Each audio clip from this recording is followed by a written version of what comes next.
Bank के बारे में जान लेते हैं। बैंक है क्या? बैंक की डेफिनेशन से स्टार्ट करते हैं। Banking means accepting for the purpose of lending और investment of deposits of money from the public, repayable on demand और अदरवाइज।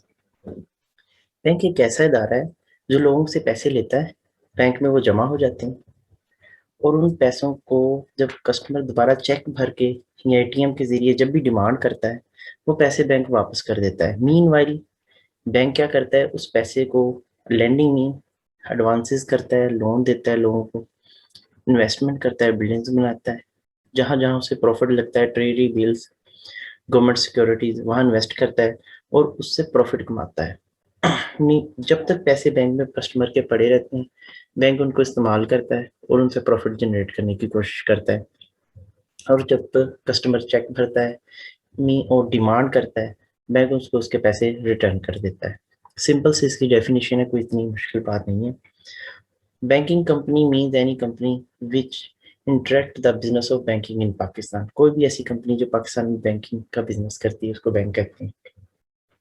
इसमें कोई चीज़ है नहीं, मैंने सब चीज़ें सिंपल रखी है, सादा सी इसकी डेफिनेशन है कि बैंक एक ऐसा दायरा, मैं फिर रिपीट कर देता हूँ, जो लोगों से पैसे लेता है, बैंक में जमा हो जाते हैं, हम उस पैसे से बैंक बिजनेस करता है, प्रॉफिट जनरेट करता है। बिजनेस क्या करता है, हम लोन देते हैं, इन्वेस्टमेंट करते हैं, और जब कस्टमर चेक भरता है या एटीएम में जाता है या कहीं और चेक के जरिए ट्रांसफर करना चाहता है, वट एवर उस कस्टमर नीड पे डिपेंड करता है, वो पैसे उसकी डिमांड पे उसको रिटर्न हो जाते हैं। बैंक कुछ इस तरह से होते हैं, स्टेट बैंक होता है, कुछ प्राइवेट बैंक होते हैं, ठीक है। बैंक से जो जो माइंड में आता है, जैसे बीओपी है, फ्ला है, ये मैंने एक स्ट्रक्चर में सारे बैंक्स को कवर करने का थोड़ा सा ओवरव्यू देने का आपको कोशिश की है। मतलब बैंक में रिस्क भी होता है, रिस्क मैनेजमेंट भी होती है, कंप्लायंस भी होता है, रेगुलेशन भी होती है, गाइडलाइंस भी होती हैं। स्टेट बैंक की गाइडलाइन रेगुलेशन के अंदर पूरा बैंकिंग सिस्टम चलता है। Basel 1, Basel 2, Basel 3 international rules and regulation है, जो हम इंटरनेशनल ट्रेडिंग के लिए हमें ज़रूरी है, और हम उनके ऊपर काम करेगा हमारा रेगुलेटर यानी कि स्टेट बैंक, तो ही हमें इंटरनेशनल एक्सेप्टेंस मिलती है। सॉरी।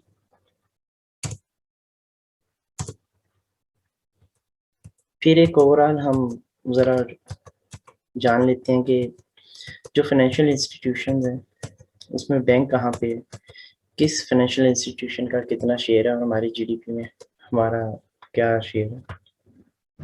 बैंकिंग सेक्टर जो है ना, वो ओवरऑल जीडीपी का 49.9% है, और हमारा जो शेयर है 54.7 है। फाइनेंशियल इंस्टीट्यूशन में बैंकिंग का शेयर है 54.7। कैपिटल मार्केट इसके बाद आती है, उसका 42.3 है। और जो इंश्योरेंस कंपनियां जैसे state life, bank insurance, jubilee वगैरह, इसका 3% से भी कम फाइनेंशियल सेक्टर में शेयर। मीन्स टू से सबसे ज्यादा शेयर इस वक्त फाइनेंशियल इंस्टीट्यूशन में बैंकिंग का है, और जीडीपी में भी इसका शेयर बहुत ज्यादा है। और बैंक ही वो चैनल है जिसके जरिए हम ट्रेडिंग करते हैं। हमारे लोकल जो रिटेलर्स हैं, होलसेलर हैं, हमारे इंडस्ट्रियलिस्ट हैं, वो सारी ट्रेडिंग अपना बिजनेस बैंक के जरिए करते हैं। इंटरनेशनल ट्रेड आपकी सारी बैंकिंग सेक्टर के थ्रू होती है। जो बैंकिंग सेक्टर है वो आपके फाइनेंशियल सिस्टम की लाइफ लाइन है या ब्लड है। अब थोड़ी सी हिस्ट्री की तरफ जाते हैं। हिस्ट्री मैंने ज़्यादा डिटेल नहीं इसमें डाली, एक जस्ट ओवरऑल थोड़ा सा व्यू ले लेते हैं। पाकिस्तान में बैंकिंग सेक्टर के 3 फेस हैं। पहला फेस 1947 से 1973 तक था, जो डेवलपिंग फेज था, और हम बड़ी अच्छी ग्रोथ कर रहे थे। 1974 से 1989 में क्या हुआ, नेशनलाइजेशन आ, गवर्नमेंट ने सारे बैंक जो हैं खुद ओन कर लिए। फिर उसके बाद एक तीसरा फेस आया 1990 से ऑनवर्ड, जिसमें डिसेंट्रलाइजेशन आई या प्राइवेटाइजेशन का एक कॉन्सेप्ट आया, और दोबारा से बैंक प्राइवेटाइज हो गए। तो आजकल बैंक सारे हैं मोस्टली नेशनल बैंक को छोड़ के, इवन के बीओबी का भी कुछ पार्ट प्राइवेटाइज है, ठीक है। तो अब प्राइवेटाइजेशन का दौर चल रहा है, और इसको फर्दर फ्यूचर ऑफ बैंकिंग क्या है, माइक्रो फाइनेंस बैंकिंग है, ठीक है, ब्रांचलेस बैंकिंग है, और ये हमारा जो बैंकिंग सेक्टर का फ्यूचर है, इंटरनेट बैंकिंग हमारा फ्यूचर है।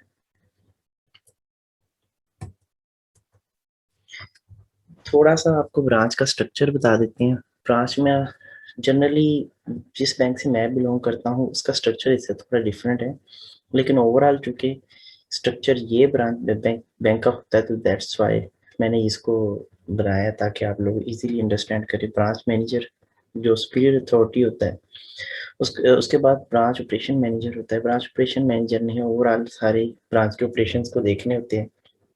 ग्रीटर एक वो पर्सन होता है जिसने कस्टमर को फर्स्टली अटेंड करना है और उसको गाइड करना है, उसकी नीड को आइडेंटिफाई करना है। एक कैश काउंटर के ऊपर एक चीफ टेलर होता है, उसके अंडर यूटीज होते हैं। UT mean the person providing cash or fulfilling cash demands or other banking or service demand of customer। आपका जो फ्रंट लाइन के ऊपर बंदे बैठे हुए हैं काउंटर के ऊपर, जब कोई भी चेक या कोई भी चीज प्रेजेंट होती है, उसने ट्रांसफर करवाना है, कोई कैश लेना है, कोई भी काम करना है, उनको हम टेलर्स कहते हैं। टेलर्स को कंट्रोल करने के लिए एक चीफ टेलर होता है जो कि पीछे बैठा होता है, कुछ बैंक्स में साथ बैठा होता है। कहीं उन्हें चीफ टेलर कहते हैं, कुछ जगह पे उन्हें सुपरवाइजर कहते हैं, ठीक है। उन्होंने टेलर्स का काम को मॉनिटर करना होता है और उनकी ट्रांजैक्शंस को सुपरवाइज करना होता है। इसी तरह डिपॉजिट, रेमिटेंस और बिल्स के लिए बैठे होते हैं, अलग अलग काउंटर लगे होते हैं। ट्रेड का ऑफिसर होता है बैंक में, जिसे इंपोर्ट एक्सपोर्ट और एफ सी एक्सपोर्ट्स को देखना होता है। तो ये थोड़ा सा एक सादा सा स्ट्रक्चर है बैंक का, आपको बताने की कोशिश की है कि बैंक में क्या होता है। हर bank to bank, branch to branch ये स्ट्रक्चर डिफर करता है, लेकिन ये जस्ट एग्जांपल है जो आपको दिखाया है। उसके बाद जब हम प्रैक्टिकल जाएंगे तो मैं आपको अपने बैंक का भी बताऊंगा कि वहाँ का स्ट्रक्चर क्या है जो इससे थोड़ा सा डिफरेंट है। अब हम आते हैं फंक्शंस ऑफ कमर्शियल बैंक। एक कमर्शियल बैंक के क्या क्या काम होते हैं, उससे क्या क्या करना होता है।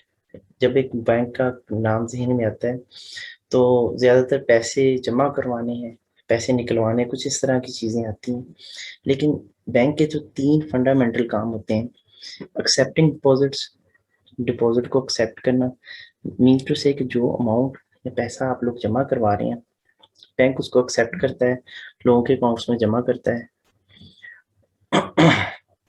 ऑनरिंग चेक से मुराद, सेकंड इसका स्टेप है ऑनरिंग चेक।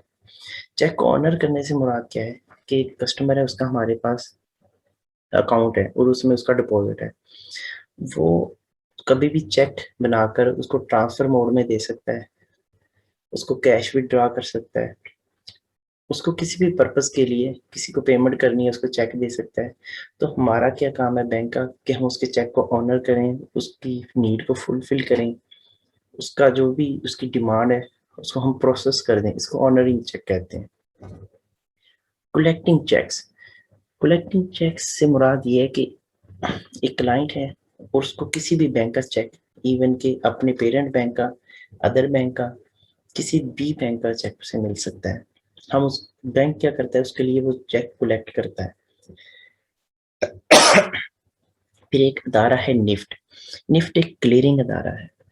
किसी भी बैंक का, फॉर एग्जांपल कि हमारे पास एक कस्टमर है, उसका यूबीएल में अकाउंट है, उसने किसी थर्ड पर्सन से पैसे लेने थे, उसका एचबीएल में अकाउंट है, तो एचबीएल का चेक वो पर्सन उसको दे देता है। तो यूपीएल क्या करेगा, एक निफ्ट एक इदारा है जो तो सारे बैंक्स को आपस में इंटरकनेक्ट करता है। हम वो चेक दे देंगे निफ्ट को, निफ्ट हमें अमाउंट कलेक्ट करके दे देगा जिस अमाउंट को हम कस्टमर के अकाउंट में ट्रांसफर कर देंगे।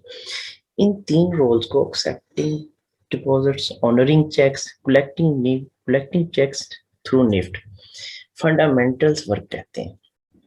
और जो अदर फंक्शंस है वो भी इंपॉर्टेंट है लेकिन वो फंडामेंटल में नहीं आते।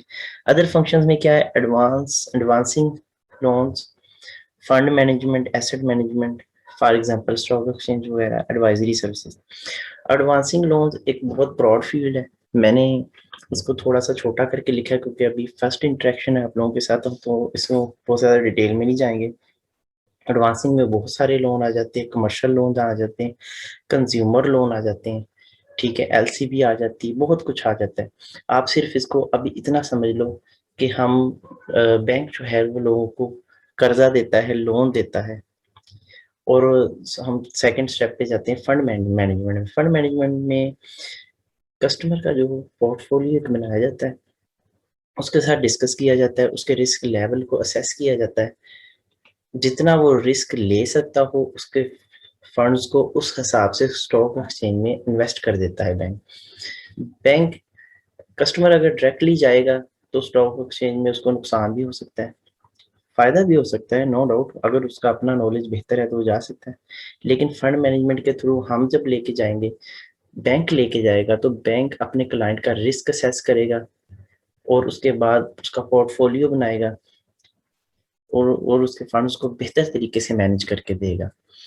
एडवाइजरी सर्विसेज में हम बहुत सारी एडवाइजरी सर्विसेज देते हैं कस्टमर की डिमांड के ऊपर। कस्टमर अपने बिजनेस प्रोजेक्ट्स डिस्कस करता है, उसके लिए बैंक्स के पास अपनी टीम्स होती हैं और वो उसके साथ डिस्कस करती हैं। तो जहाँ पे पैसा लगाया जा सकता है हम लगाते हैं, जहाँ नहीं समझ आती कि ये काम नहीं है, नहीं लगाया जाता, तो एक एडवाइजरी सर्विसेज दी जाती है ऑन डिमांड। अभी ये बेसिकली काफी ब्रॉड कॉन्सेप्ट है, हमने जस्ट इनका ओवरव्यू लिया है।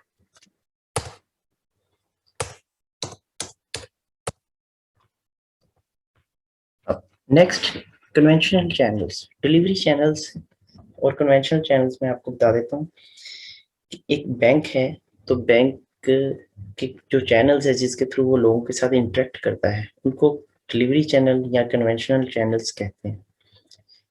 वो प्लेटफॉर्म जिसके थ्रू बैंक आम कस्टमर के साथ इंटरेक्ट करता है वो क्या है? वो एक ब्रांच है, सब ब्रांच है, परमानेंट बूथ है, टेम्पररी बूथ है। ब्रांच बैंकिंग ऑर्डिनेंस 1962 के तहत लाइसेंस लेके बैंक को अपनी ब्रांच एरिया आइडेंटिफाई करके जहाँ उसकी नीड हो, डिमांड हो, वहाँ पे एक प्रॉपर ब्रांच बनाता है, जहाँ पे कस्टमर आके अपने अकाउंट ओपन करवाते हैं, अमाउंट जमा करवाते हैं। लोकल फैसिलिटी भी होती है, क्लियरिंग की फैसिलिटी भी होती है। सम ब्रांचेस में ट्रेड की, फॉरेन करेंसी की फैसिलिटी भी होती है। तो ये सारी फैसिलिटीज कस्टमर को ब्रांच में प्रोवाइड की जाती है। नेक्स्ट, एक सब ब्रांच का कॉन्सेप्ट है। सब ब्रांच एक ऐसी चीज है, जगह है जहाँ पे पोटेंशियल बहुत ज्यादा होता है ब्रांच का, लेकिन बैंक्स क्या करते हैं स्टार्ट में अपनी सब ब्रांच बना देते हैं ताकि वहां पे जाके कस्टमर की नीड को असेस करे। अगर तो डिमांड सही हो, कुछ अर्सा वो सब ब्रांच ठीक चले, तो स्टेट बैंक के अप्रूवल के बाद प्रॉपर लाइसेंस लेके उसको ब्रांच, कंप्लीट ब्रांच में कन्वर्ट किया जा सकता है। मीन टू से इसमें सारे वही काम करने होते हैं जो ब्रांच ने करने होते हैं, लेकिन ये किसी मेन ब्रांच के या किसी भी जो करीबी ब्रांच हो उसी के लाइसेंस के अंडर उसकी सब ब्रांच होती है, सर्विसेज सेम वही प्रोवाइड करती है, लेकिन इसको ज़रा छोटे पैमाने पे बनाया जाता है ताकि एक्सपेंसेस कंट्रोल किए जा सकें। नेक्स्ट, थर्ड पॉइंट है परमानेंट बूथ। परमानेंट बूथ से मुराद ये है कि ये बेसिकली ब्रांच नहीं होती, एक बूथ होता है। जैसे यूनिवर्सिटीज में बूथ बना दिए जाते हैं, इनके वो लिमिटेड वर्क्स होते हैं, फुल फ्लेज इन्होंने ब्रांच का काम नहीं करना होता। नहीं तो से फॉर एग्जांपल फीसेस कलेक्ट करनी होती हैं और फॉर द टाइम बीइंग कोई सर्विसेज देनी होती है, वो लिमिटेड सर्विसेज होती हैं। उन फ्यू सर्विसेज के लिए कंप्लीट ब्रांच बनाने की बजाय वहाँ पे एक परमानेंट बूथ बनाया जाता है जिसने लिमिटेड, सिर्फ वो चंद एक सर्विसेज देनी होती है। टेम्परेरी बूथ से मुराद ये कि फॉर एग्जांपल वीट सीजन आ गया, कुछ लोगों में, कुछ इलाकों में कैश की डिमांड ज्यादा है, वहां पे लोगों की बैंकिंग की नीड है, लेकिन वो 1 या 2 महीने के लिए है, इससे ज्यादा के लिए नहीं है। तो इस तरह की नीड को फुलफिल करने के लिए टेम्परेरी बूथ बनाए जाते हैं। किसी भी जगह पे कोई इवेंट गवर्नमेंट का हो जाता है, कोई प्राइवेट, हमें पता चलता है कि एक्टिविटी है, तो बैंक समझता है कि वहाँ पे एक टेम्परेरी बूथ बना के इससे हम इकोनॉमी को भी, में भी सपोर्ट होती है गवर्नमेंट की। गवर्नमेंट से हम इसकी परमिशन लेते हैं, विद इन 7 डेज लेनी होती है। और इन सारे ब्रांच, सब ब्रांच, परमानेंट ब्रांच और टेम्परेरी बूथ के मैंने नोट्स और इनकी सारी डिटेल अदर बनाई हुई है, नोट्स आपके साथ अभी शेयर कर दिए जाएंगे। उसको आपने एक बार रीड आउट कर लेना है। कहीं भी आपको कोई बात की समझ ना आए तो मैं आपको गाइड कर दूंगा।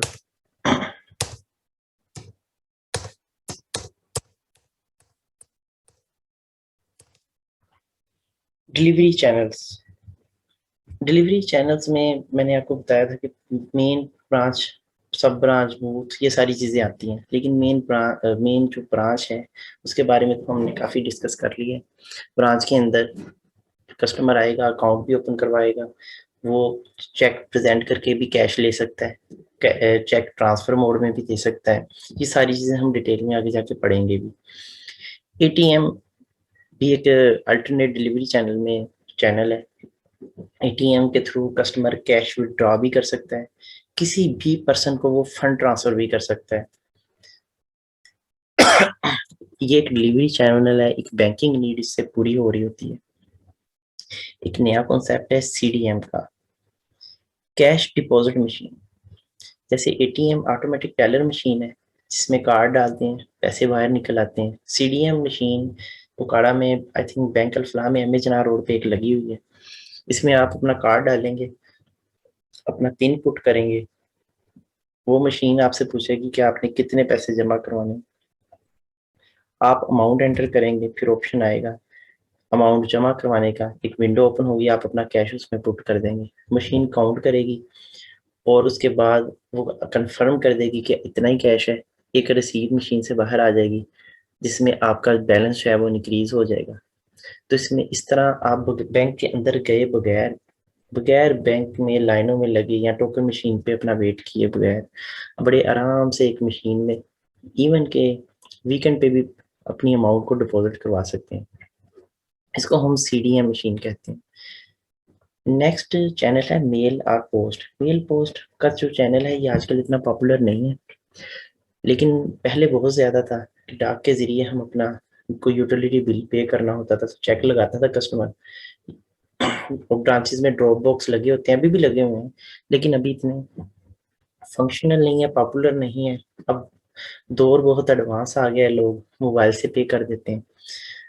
क्रेडिट कार्ड के बिल पे करने या कोई भी ऐसा काम होता था, लोग चेक लगाते थे, अपना बिल लगाते थे उस अमाउंट का, उसमें मेल में भेज देते थे या ड्रॉप बॉक्स में डाल देते थे। तो बैंक क्या करता था, मेल में रिसीव होता था या वो जो ड्रॉप बॉक्स होता था उसको डेली ओपन किया जाता है, उसमें से वो निकालता है, कस्टमर का काम कर देता है जो भी रिक्वायर्ड होता है। Mobile banking. मोबाइल बैंकिंग, जो बैंकिंग है वो बेसिकली हमारी हेल्पलाइन बेस्ड है। हेल्पलाइन बेस्ड, हम हेल्पलाइन पे कॉल करते हैं, कॉल सेंटर सर्विसेज लेते हैं। कॉल सेंटर सर्विसेज में हम अपने फंड ट्रांसफर कर सकते हैं, यूटिलिटी बिल पे कर सकते हैं, एटीएम कार्ड एक्टिव करवा सकते हैं, ब्लॉक करवा सकते हैं, चेक्स अपने एक्टिव करवा सकते हैं, ब्लॉक करवा सकते हैं, इवन के ऑन डिमांड फंड भी ट्रांसफर कर सकते हैं मोबाइल बैंकिंग के थ्रू। नेक्स्ट इंटरनेट बैंकिंग आ जाती है। इंटरनेट बैंकिंग में मोबाइल ऐप्स भी हैं, हम अपना यूज़र नेम पासवर्ड बना के वेबसाइट पे भी जाके लॉगिन बना के ये ट्रांजैक्शन कर सकते हैं। इंटरनेट बैंकिंग के थ्रू एक कस्टमर किसी भी बैंक अकाउंट में पाकिस्तान में कहीं भी किसी को भी फंड भेज सकता है, यूटिलिटी बिल पे कर सकता है, ऑनलाइन शॉपिंग कर सकता है। ये सारी फैसिलिटीज़ इंटरनेट बैंकिंग पे है और नेक्स्ट फ्यूचर हमारे पाकिस्तान में यही है, इंटरनेट बैंकिंग का ही फ्यूचर होगा इंशाल्लाह। ब्रांचलेस बैंकिंग एक नया कॉन्सेप्ट है, लेकिन अभी इतना नया नहीं रहा, तकरीबन 4-5 सालों से बहुत ज़्यादा आम हो गया है। इसमें ब्रांचलेस बैंकिंग जैसे नाम से ही ज़ाहिर है कि कस्टमर ने ब्रांच में नहीं जाना, फंड ट्रांसफर या छोटी मोटी पेमेंट्स वगैरह करने के लिए ओमनी, इजी पैसा, जायज़ कैश, जिसको मोबी कैश भी कहते हैं, इस तरह की फैसिलिटीज़ कस्टमर लेता है और वो ब्रांच में नहीं आता, ब्रांच को अवॉइड करता है। बैंक को भी फ़ायदा होता है बगैर रश के, और वो पैसा भी बैंकिंग चैनल में रहता है और कस्टमर का काम भी हो जाता है और उसे डोर स्टेप पे सर्विसेज मिल जाती हैं। Thank you so much. Bank से रिलेटेड ये सारा ओवरव्यू था, मैंने आपको बैंक के बारे में बताया कि बैंक आखिर होता क्या है।